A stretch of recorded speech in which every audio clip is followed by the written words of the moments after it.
ಚೆನ್ನಾಗಿದೆ ಅಂದ್ಕೊಳ್ತೀನಿ.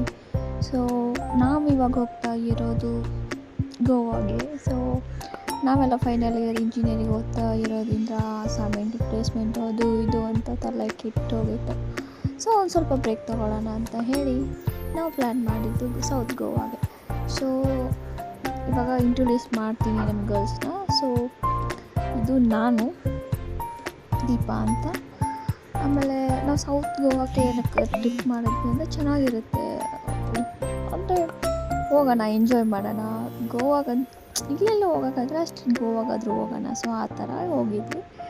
ಇದು ಬಂದು ಲಲಿತಾ. ಆಮೇಲೆ ನಾವು ಹೋಗ್ತಾ ಇರುವಾಗ ನಾವು ಬೆಂಗಳೂರಿಂದ ಈಗ ಪಂಚಗಂಗಾ ಎಕ್ಸ್ಪ್ರೆಸ್ ತೊಗೊಂಡೋಗಿದ್ವಿ. ಅದು ಮುರುಡೇಶ್ವರ ಗೋಕರ್ಣ ಮೇಲೆ ಹೋಗುತ್ತೆ. ಹಾಗೆ ಹೋಗ್ತಾ ಬೆಳಗ್ಗೆ ನಮಗೆ ಮುರುಡೇಶ್ವರದಲ್ಲಿ ಆ ದರ್ಶನ ಸಿಕ್ತು. ಝೂಮ್ ಮಾಡೋಕ್ಕೆ ಹೋಗಿದ್ವಿ, ಬಟ್ ನಂಗೆ ಆಗಿಲ್ಲ ಅದು. ಆಮೇಲೆ ತುಂಬ ಚೆನ್ನಾಗಿತ್ತು. ಬೆಂಗಳೂರು ಟು ಕೆನಕೋನದು ತುಂಬ ವ್ಯೂ ಚೆನ್ನಾಗಿತ್ತು. ಇದು ಲಲಿತಾ ತುಂಬ ಖುಷಿಯಾಗಿದ್ದು ಹೋಗ್ತಾಯಿದ್ದೀವಿ ಅಂತ. ಅಂದರೆ ನಾವು ಈ 4 ಜನ ಹೋಗಿದ್ವಿ, ಶಿಲ್ಪಾ, ಶಿಲ್ಪಾ, ನಾನು ಲಲಿತಾ. ತುಂಬ ಚೆನ್ನಾಗಿತ್ತು. ಇಷ್ಟು ನೋಡೋಕ್ಕೆ ಕಣ್ಣು ತುಂಬಿ ಬರ್ತಿತ್ತು. ಆ ಥರದ್ದು ತುಂಬ ಎಂಜಾಯ್ ಮಾಡಿದ್ವಿ. ತುಂಬ ಎಂಜಾಯ್ ಮಾಡಿದ್ವಿ. ಫೈನಲಿ ಬಂದು ಕೆನಕೋನ ಸ್ಟೇಷನಲ್ಲಿ ಇಟ್ಕೊಂಡು ಹೋದ್ವಿ. ನಾವು ಮಾಡಿದ್ದು ಬುಕ್ ಮಾಡಿದ್ರು, ಅವರೇ ನಮಗೆ ಆಟೋ ಕಳಿಸ್ತಿದ್ರು. ಸೊ ನಾವು ಅದಕ್ಕೆ ವೇಟ್ ಮಾಡ್ತಾಯಿದ್ವಿ. ಆಟೋ ಬಂದ ತಕ್ಷಣ ಆಟೋದಲ್ಲಿ ಹೋದ್ವಿ. ಅವರು ಡೈರೆಕ್ಟ್ ನಮಗೆ ರೂಮ್ಗೆ ಬಿಟ್ಟರು. ಸೊ ನಾವು 2 ಡೇಸ್ ಅಂತ ಹೋಗಿದ್ದು. ಸೊ ಅಲ್ಲಿಂದ ಹೋಗಿ ರೆಡಿಯಾಗಿ ನಾವು ಪಿಂಕ್ ಬೀಚ್ಗೆ ಹೋಗೋಣ ಅಂತ ಎಲ್ಲರೂ ಪಿಂಕ್ ಡ್ರೆಸ್ ಹಾಕ್ಕೊಂಡು ಹೋಗಿದ್ವಿ. ಸೊ ಲಲಿತಾ ಫೋಟೋ ತಗೋತಿದ್ಲು, ನಾನು ಅವನ್ನ ಚಲಾಯಿಸ್ತಿದ್ದೆ, ಮಾತಾಡ್ಕೊಂಡು ತಿನ್ಕೊಂಡು. ಚೆನ್ನಾಗಿತ್ತು ಗೋವಾ ನೋಡೋಕ್ಕೆ. ಅದೇನೋ ಒಂಥರ ಎಕ್ಸೈಟ್ಮೆಂಟ್ ಇತ್ತು ಫಸ್ಟ್ ಡೇ ಇದ್ದಾಗಿಂದ.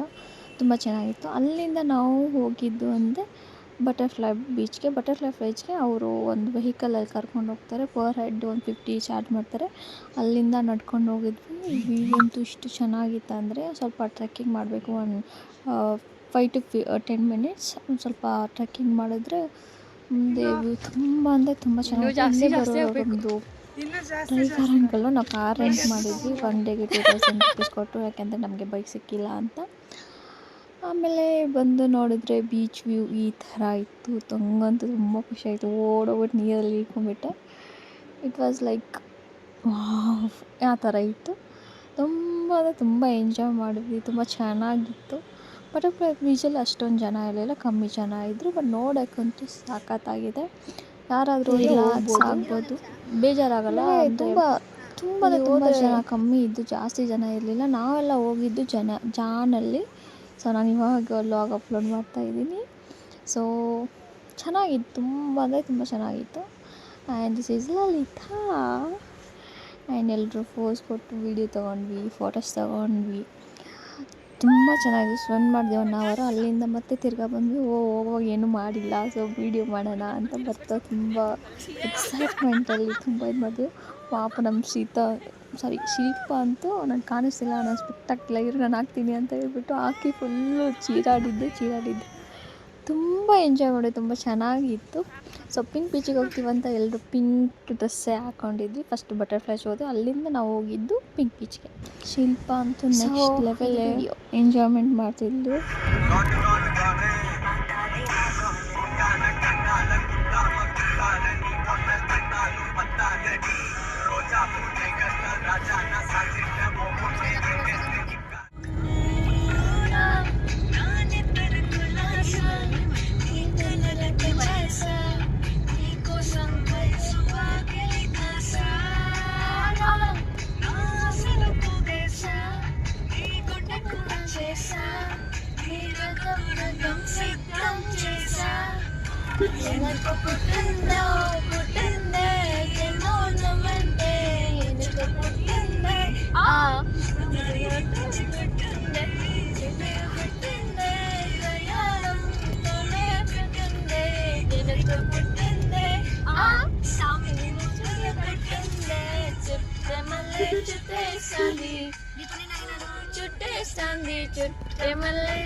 ನಮ್ಮ ಡ್ರೈವರ್ ಅಂಕಲ್ ತುಂಬ ಸಖತ್ತಾಗಿದ್ದು, ಫ್ರೀ ಆಗಿದ್ದರು. ನಮಗೆ ಡ್ಯಾನ್ಸ್ ಆಡಿ ಸಾಂಗ್ ಆಡಿ ಅಂತ ಹೇಳ್ತಾಯಿದ್ರು. ಚೆನ್ನಾಗಿದೆ ತುಂಬ. ಸಾಲುತ್ತಿಲ್ಲವೇ ಸಾಲುತ್ತಿಲ್ಲವೇ ನಿನ್ನ ಹಾಗೆ ಮತ್ತೆ ಬೇರೆ ಇಲ್ಲವೇ, ಸಾಲುತ್ತಿಲ್ಲವೇ ಸಾಲುತ್ತಿಲ್ಲವೇ ನಿನ್ನ ಹಾಗೆ ಮತ್ತು ಬೇರೆ ಇಲ್ಲವೇ, ಒಂದೇ ಸಮನೆ ನಿನ್ನ गाडी होता रे ಮೈ ಫುಡಿ ಗಾಡಿ ಅಸ ಅಂಕಲ್ ಗೊತ್ತಾ ಸ್ಟಾರ್ಟಿಂಗ್ ದಾರಿ ನಾವು ಕೇಳ್ಕೊಂಡು ಹೋಗ್ತಾ ಇದ್ವಿ. ಅಲ್ಲಿಂದ ಮತ್ತೆ ಸಾಂಗ್ ಸ್ಟಾರ್ಟ್ ಮಾಡಿದ್ವಿ. ಸಾಲುತ್ತಿಲ್ಲವೇ ನಿನ್ನ ಹಾಗೆ ಮತ್ತು ಬೇರೆ ಇಲ್ಲವೇ, ಸಾಲುತ್ತಿಲ್ಲವೇ ಸಾಲುತ್ತಿಲ್ಲವೇ ನಿನ್ನ ಹಾಗೆ ಮತ್ತು ಬೇರೆ ಇಲ್ಲವೇ, ಒಂದೇ ಸಮನೆ ನಿನ್ನ ನೋಡುತ್ತಿದ್ದ ಮೇಲೂ ಸಲಗೆಯಿಂದ ಬೆರೆತು ಹೋದ ಮೇಲೂ, ಪಕ್ಕದಲ್ಲಿ ಕುಳಿತುಕೊಂಡು ಎದುರಾಗಿ ಅಂಟಿಕೊಂಡು ಉಸಿರು ಕರೆದ ಮೇಲೂ, ಸಾಲುತ್ತಿಲ್ಲವೇ ಸಾಲುತ್ತಿಲ್ಲವೇ ನಿನ್ನ ಹಾಗೆ ಮತ್ತು ಬೇರೆ ಇಲ್ಲವೇ. ಅಲ್ಲಿಂದ ಬಂದು ನಾವು ಬಂದಿರೋದು ಪಿಂಕ್ ಬೀಚ್ಗೆ. ಅಲ್ಲಿಂದ ನಾವು ಬಟರ್ಫ್ಲೈ ಬೀಚಿಂದ ಇದಕ್ಕೊಂದು 1.5 hour ಆಗಿತ್ತು. ಸೊ ಇದು ಸ್ವಲ್ಪ ತುಂಬ ಕೆಳಗಡೆ ಇತ್ತು, ಮೇಲೆ ಒಂದು ಸ್ವಲ್ಪ ಗುಡ್ಡದ ಥರ ಇತ್ತು. ಸೊ ಅಲ್ಲಿಂದ ಕೆಳಗಡೆ ನಡ್ಕೊಂಡು ಬರಬೇಕು. ಇದು ಒಂದು ಸ್ವಲ್ಪ ಟ್ರೆಕ್ಕಿಂಗ್ ಆಯಿತು. ಒಂದು 10 to 15 minutes ನಡ್ಕೊಂಡು ಬಂದ್ವಿ. ಹಿಂಗಿತ್ತು ಅಂದರೆ ಅಷ್ಟು ಚೆನ್ನಾಗಿತ್ತು, ತುಂಬ ಚೆನ್ನಾಗಿತ್ತು. ನಡ್ಕೊಂಡು ಹೋಗ್ಬೇಕಾದ್ರೆ ನಡ್ಕೊಂಡು ಹೋದ್ರೆ ಮುಂದೆ ಆ ವ್ಯೂ ಹೆಂಗಿತ್ತಂದರೆ ಒಂದು ಕ್ಷಣ ಕಣ್ಣು ಮುಚ್ಕೊಂಡು ಅಲ್ಲೇ ನಿಂತ್ಕೊಂಡ್ಬಿಡ್ಬೇಕು ಅಂತ ಅನಿಸ್ತಿತ್ತು. ಅಷ್ಟು ಚೆನ್ನಾಗಿತ್ತು. ಹೋಗಿ ನನಗೆ ತೋರಿಸ್ತೀನಿ ನೋಡಿ ಮುಂದೆ. ಅಷ್ಟು ಚೆನ್ನಾಗಿತ್ತು ಅಂದರೆ. ಆಮೇಲೆ ಶೀತ ಹೇಳ್ತಿದ್ದ, Deepa is always leading the way ಅಂತ. ನಾನು ಮೊದಲು ಹೋಗ್ತಿದ್ದೆ. ನನಗಂತೂ ತುಂಬ ಎಕ್ಸೈಟ್ಮೆಂಟ್ ಇತ್ತು. ಸೊ ನಾನು ಹೋಗಬೇಕು ಅಂತ. ಯಾರೂ ಇರಲಿಲ್ಲ. ನಾವು ಹೋಗಿದ್ದು ಅರೌಂಡ್ 3 ಎಲ್ಲ ಹೋಗಿದ್ವಿ. ಅಲ್ಲಿ ಹೋದಾಗ ನೋಡ್ಕೊತೀವಿ ಯಾರು ಇಡೀ ಬೀಚಲ್ಲಿ ಯಾರೂ ಇಲ್ಲ. ನಾವು 4 ಜನ ಅಷ್ಟು ವೀಡಿಯೋ ತೊಗೊಂಡಿದ್ದು, ಅಷ್ಟು ಫೋಟೋಸ್ ತೊಗೊಂಡಿದ್ದು ನೋಡಿದ್ರೆ ಅಮ್ಮ ಕೂತ್ಕೊಂಡ್ಬಿಡೋಣ ಅಲ್ಲೇ. ಅಷ್ಟು ಚೆನ್ನಾಗಿತ್ತು. ಸನ್ಸೆಟ್ಟು ನೋಡೋಕ್ಕಂತಲೇ ಹೋಗಿದ್ದಲ್ಲಿ ತುಂಬ ಚೆನ್ನಾಗಿತ್ತು. ಮುಂದೆ ಸಖತ್ತಾಗಿತ್ತು.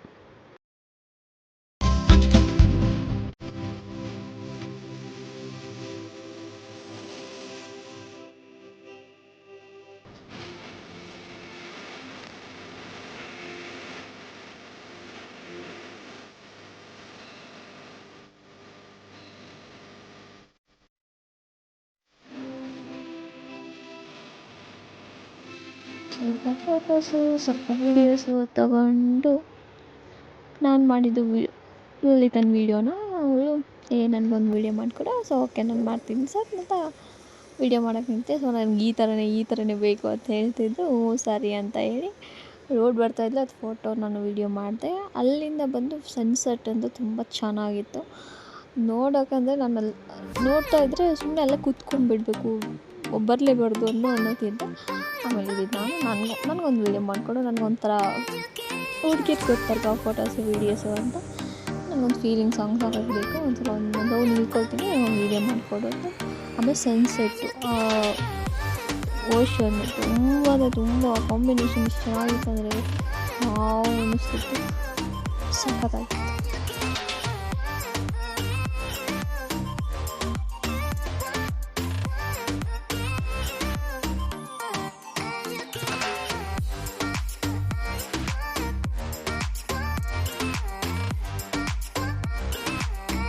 ನಾನು ವೀಡಿಯೋ ಮಾಡ್ತಿದ್ದೆ, ಶೀತಪ್ಪ ಇತ್ತು. ನಾನು ಹೆಂಗೆ ನಿಂತ್ಕೊಂಡಿದ್ದೆ, ವಾಪಸ್ ವೀಡಿಯೋ ಮಾಡ್ತೀನಿ ಅಂತ ಶೀತ ಹೋಗ್ತಿದ್ದೆ. ಆಮೇಲೆ ಅಲ್ಲಿ ತಗೊಂತ ಪ್ಲೇಸ್ ಮಾಡಿಬಿಟ್ಟು ಇದು ಹೆಂಗಿತ್ತು ಸನ್ಸೆಟ್ ಇದು ಎಲ್ಲರೂ ಒಂದು ವೀಡಿಯೋ ತೊಗೊಂಡ್ವಿ.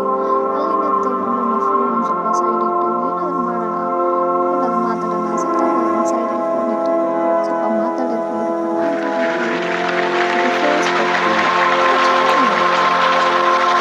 ಸ್ವಲ್ಪ ಡ್ಯಾನ್ಸ್ ಆಡಿ, ಸ್ವಲ್ಪ ಪೋಸ್ ಕೊಟ್ಟು, ಸ್ವಲ್ಪ ಸಾಂಗ್ ಆಡಿ, ಸ್ವಲ್ಪ ಎಂಜಾಯ್ ಮಾಡಿದ್ವಿ.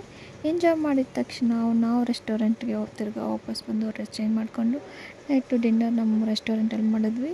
ನಾನೊಬ್ಬಳೇ ವೆಜಿಟೇರಿಯನ್ ಆಗಿರೋದ್ರಿಂದ ನಾನು ಪನ್ನೀರ್ ಆರ್ಡ್ರ್ ಮಾಡಿದೆ, ಪನ್ನೀರ್ ಆ್ಯಂಡ್ ಎಗ್ ರೈಸ್. ಆಮೇಲೆ Shritha and Lalitha and Shilpa they are non veg, so they ordered मेरा फलसफा कंधे पे मेरा बस्ता, चला मैं जहाँ ले चला मुझे रास्ता, बूंदों पे नहीं बूंदों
ನೆಕ್ಸ್ಟ್ ಡೇ ಮಾರ್ನಿಂಗ್ ನಾವು ರೆಡಿಯಾಗಿ ಹೋಗ್ತಾ ಇರೋದು ಕಬಡೇರಾಮ ಬೀಚ್ ಆ್ಯಂಡ್ ರೆಸ್ಟೋರೆಂಟ್.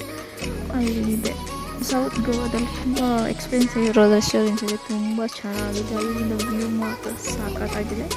ಸೊ ನಾವೆಲ್ಲ ರೆಡಿಯಾಗಿ ಎಲ್ಲಿ ಹೋಗ್ತಿರೋದು, ಎಲ್ಲರೂ ನಮ್ಮ ಫೇವ್ರೇಟ್ ಡ್ರೆಸ್ಸಸ್ನ ಹಾಕ್ಕೊಂಡಿದ್ವಿ. ಗಾಡಿ ರೆಡಿ ಇತ್ತು, ಗಾಡಿ ರೆಡಿ ಇದ್ಮೇಲೆ ಬೈಕ್ ತೊಗೊಂಡು ನಾವು ಹೊರಟಿದ್ದು ಕಬಡೇರಾಮ ಬೀಚ್ ಕಡೆಗೆ. ಸೊ ನಾವಂತೂ 2 ಬೈಕ್ ರೆಂಟ್ ಮಾಡಿದ್ವಿ. ಸೊ ಫಸ್ಟ್ ಡೇ ನಮಗೆ ಬೈಕ್ ರೆಂಟ್ ಸಿಕ್ಕಿರಲಿಲ್ಲ, ಸೊ ಅದಕ್ಕೆ ಕಾರ್ ರೆಂಟ್ ಮಾಡಿದ್ದು. ಸೆಕೆಂಡ್ ಡೇ ನಮಗೆ ಬೈಕ್ ಸಿಕ್ತು. ಪರ್ ಬೈಕ್ ನಮಗೆ 700 ತೊಗೊಂಡ್ರು, ನಾವೇ ಪೆಟ್ರೋಲ್ ಹಾಕ್ಸ್ಕೋಬೇಕಂತ. ಸೊ ಅರೌಂಡ್ ಮಾರ್ನಿಂಗ್ 10ಗೆಲ್ಲ ಹೊರಟಿದ್ವಿ ನಾವು. ಹೊರಟ್ಮೇಲೆ ಹೋಗ್ತಿರೋ ದಾರಿ ತುಂಬಾ ಇಷ್ಟ ಆಯಿತು, ಹೋಗೋ ಜಾಗನೂ ತುಂಬ ಇಷ್ಟ ಆಯಿತು. ತುಂಬ ಮಜಾ ಮಾಡ್ಕೊಂಡು ಹೋಗಿದ್ವಿ. ನಾನು ಫಸ್ಟು ನೀನು ಫಸ್ಟು, ನಾನು ಫಸ್ಟು ನೀನು ಫಸ್ಟು. ಆ ಸಾಂಗ್ಸು, ಆ ಸೆಂಟ್ರಲಲ್ಲಿ ರೋಡಲ್ಲಿ ನಿಲ್ಸ್ಕೊಂಡು ಡ್ಯಾನ್ಸ್ ಆಡೋದಾಗಲಿ ತುಂಬ ಚೆನ್ನಾಗಿತ್ತು. ಆಮೇಲೆ ಇದು ಕಬಡೇರಾಮದು ಮೇಲೆ ನಿಂತ್ಕೊಂಡ್ರೆ ಅಲ್ಲಿಂದ ಸಿಗೋ ವ್ಯೂ ತುಂಬಾ ಚೆನ್ನಾಗಿತ್ತು. ಆ್ಯಂಡ್ ಇದು ರೆಸ್ಟೋರೆಂಟ್ ನೋಡಿ ಎಂಥ ಸಖತ್ತಾಗಿದೆ ಗೊತ್ತಾ. ಹಂಗಾರೆ ನಾವು ಈ ಸೈಡ್ ಟೇಬಲ್ಸ್ ಕೆಳಗೆ ಆ ಕಡೆ ಕೂತ್ಕೋಬೋದು. ಅಲ್ಲಿ ಏನು ರೀಲ್ಸ್ ಅಂದರೆ ಆ ಟೇಬಲಲ್ಲಿ ಕೂತ್ಕೊಂಡು 6000 ಮೇಲೆ ನಾವು ಬಿಲ್ ಮಾಡಬೇಕು, ಆವಾಗ ನಾವು ಅಲ್ಲಿ ಕೂತ್ಕೊಳ್ಳೋದಾಗತ್ತೆ. ಇಲ್ಲಾಂದರೆ ಈ ಕಡೆ ಒಳಗಡೆ ಕೂರಿಸ್ತಾರೆ. ಬಟ್ ನೋಡೋಕ್ಕಂತೂ ತುಂಬ ಚೆನ್ನಾಗಿತ್ತು. ತುಂಬ ಫೋಟೋಸ್ ತೊಗೊಂಡಿದ್ವಿ, ತುಂಬ ವೀಡಿಯೋಸ್ ತೊಗೊಂಡ್ವಿ. ನೋಡ್ತಾ ಇದ್ದರೆ ಆ ಹಾಲ್ ಕೂತ್ಕೊಂಡು ತಿನ್ಕೊಂಡು ಆ ವ್ಯೂಗೆ ಸಖತ್ತಾಗಿ ಮಜಾ ಬರ್ತಿತ್ತು. ನಾವಂತೂ ತುಂಬ ಸಖತ್ ಎಂಜಾಯ್ ಮಾಡಿದ್ವಿ.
कहू ना अभी चामी कलू ना पूछामी कभी ना पचा पचा पचा पचा थैंक यू